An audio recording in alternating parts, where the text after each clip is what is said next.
Hey everybody, welcome to the final episode of the first season of Trey the Terrible Collector. If you guys have been paying attention, you know that we have been opening up the first series of Uncanny X-Men Toy Biz action figures from 1991. As you can see in front of you, we've got the first 7 opened up. We are going to finish them all off today with the singularly visioned scion of Xavier, Scott Summers, the Cyclops, and the unstoppable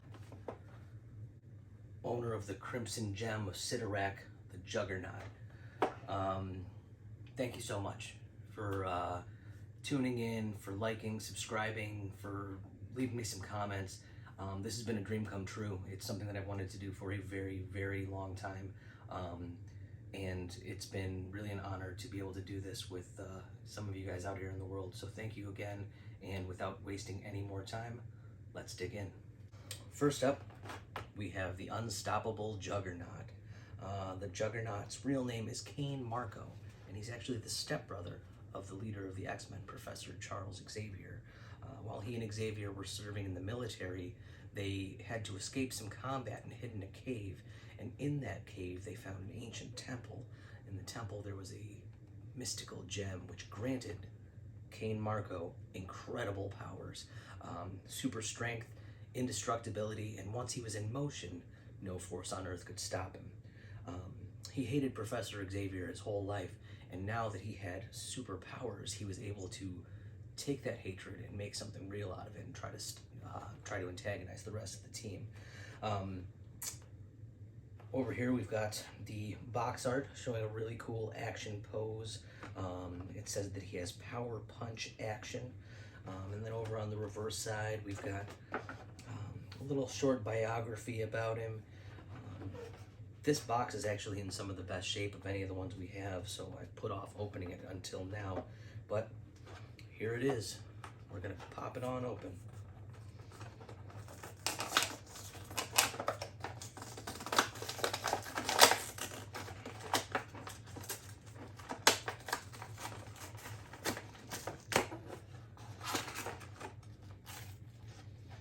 Okay, we've got a Juggernaut card. We'll get to that soon. The blister pack is in really good condition on this one. As we discussed a little bit in some of the earlier episodes, some of the accessories that these guys come with don't make a whole ton of sense. Juggernauts make some of the least for a figure whose power is the ability to crush through things and never be stopped. Bringing a battering ram along with him seems redundant.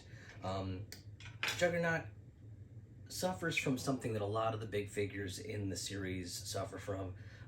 First of all, he has almost no articulation, just at the hips. His shoulders move, but it's controlled by a lever on his back. You can move them independently, but that frequently leads to them breaking and not being able to move. Head obviously doesn't move because of his helmet, and no bend at the knees.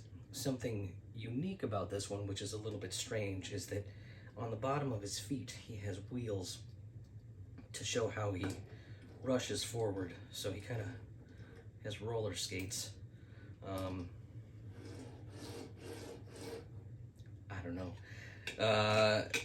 But essentially, you get an action like this. I mean, it's a cool look, but in terms of actual playability, not a lot you can do with him. I mean, kick somebody every now and then, I suppose. But very unique, very interesting looking, certainly one of the most comic accurate of the bunch. But strange, and the roller skates are certainly an interesting choice. But we also have our card of the Juggernaut, which means it's time for...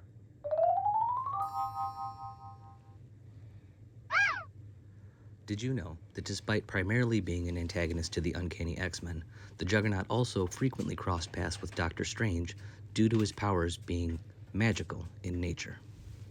Okay, great. So there you've got our Juggernaut action figure with power punch action and redundant battering ram.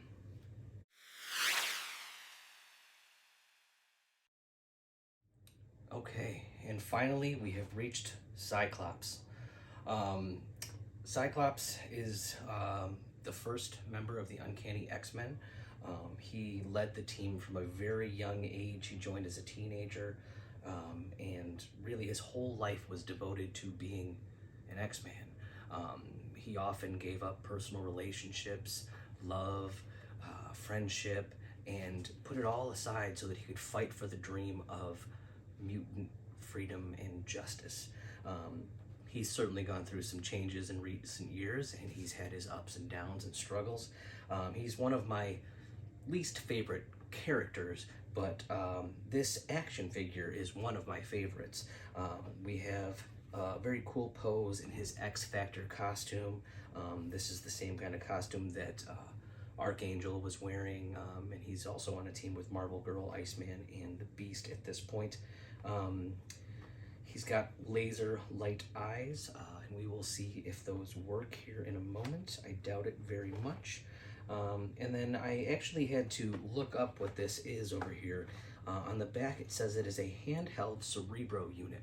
Cerebro is usually a headset that Professor Xavier uses to find other mutants. And if you've seen the early 2000s movies, you know that's a very large room with some floating metal things.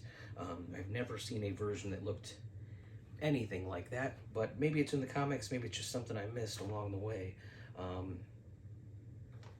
All right, this is it. Let's dig into the last one.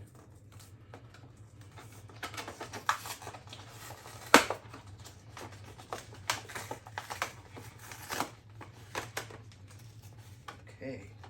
Oop, the tape is still on this one. Oof, it's on there tight.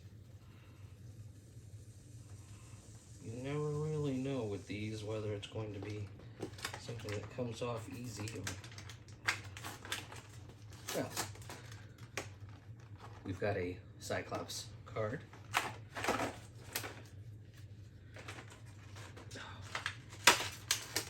Really nice blister pack on this one too. This one's in great shape. Cyclops actually has a very cool sculpt. He's got like the folds in his gloves right there and on his boots that are very detailed. He's got the X that doesn't just stop at his waist, it goes down and extends down stripes on his legs. And then we've also got bending at the elbows, the shoulders, knees, and hips. And let's oh, of course it doesn't work. You break my heart. That's the laser eyes. I suppose it would be unreasonable to expect that battery to still function. Here we have him with his Cerebro unit. And then obviously, you know, his head doesn't turn because we've got some wiring in there, but pretty cool overall. His face sculpt is detailed, really nice looking. Cool. And then we have our Cyclops card, which means it's time for our... Did you know that Cyclops, after losing Jean Grey to the Dark Phoenix Force, would marry a woman named Madeline Pryor, who would turn out to be Jean Grey's clone? Years later, when Jean Grey came back from the dead, he promptly left his wife Madeline and his newborn son, leading to her becoming a villain known as the Goblin Queen. Yet another reason why we hate Cyclops.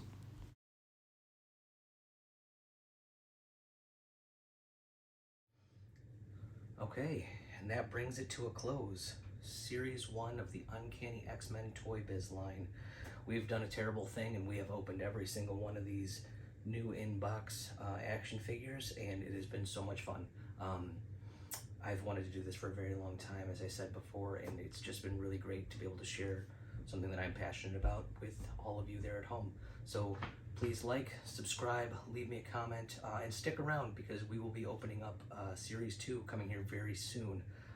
If there's anything else you guys would like to see or any questions, please let me know. You all have been wonderful. I have been terrible, and we'll see you again soon.